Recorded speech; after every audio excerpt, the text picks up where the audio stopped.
Toyota Camry hybrid model. গাড়ির ইঞ্জিনে কিছু নয়েজ আছে। তার আগে আপনাদেরকে আমরা কিছু দেখিয়ে দিচ্ছি। দেখে নিন, গাড়ি আমরা ইগনিশন সুইচ অন করছি। আমাদের কাছে চাবি আছে, এই যে ইগনিশন সুইচ পুশ করছি। গাড়ি ইগনিশন সুইচ অন হচ্ছে না, গাড়ি ব্যাটারি ডাউন হয়ে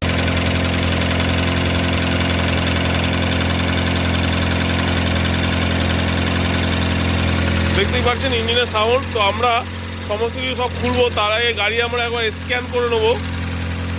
স্ক্যান করে নিয়ে তারপর কি ফল কোড আছে সেই ফল কোড দেখে আমরা তারপরে ইঞ্জিনটাকে খুলবো, কারণ ইঞ্জিনের ভিতরে সমস্যা আছে, যে কারণে এই সাউন্ড আসছে। কি সমস্যা আছে সেটা খোলার পরেই বুঝতে পারবো যে কী কী খারাপ হয়েছে। দেখে নিন, গাড়িতে কোনো চেক লাইট এখনও পর্যন্ত নেই, টিপিএমএস এর লাইট জ্বলছে। তবুও আমরা একবার গাড়ি একবার স্ক্যান করবো। স্ক্যান করে সব ফল কোড চেক করবো। ফল কোড যদি কিছু না থেকে থাকে তারপরে আমরা গাড়ি খুলবো। তার আগে গাড়িতে আমরা ব্যাটারির হাই ভোল্টেজ কারেন্টটাকে অফ করব। গাড়ি এখন দেখে নিন হাই ভোল্টেজ মানে ইলেকট্রিকে স্টার্ট আছে।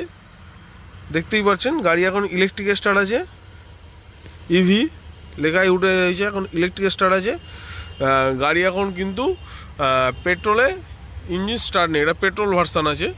দেখে নিন কানেক্টিংয়ের অবস্থা, কানেক্টিং একদম বেঁকে গেছে, বুঝতেই পারছেন। আর ব্লকের এখানেও দেখুন ভেঙে গেছে, এই যে। তো আমরা 4টে পিস্টনও খুলে নেবো আর অয়েল ড্রপগুলো খুলবো, দিয়ে ব্লকেরও কাজ করাতে হবে আর পিস্টন কানেক্টিংয়েরও কাজ করাতে হবে।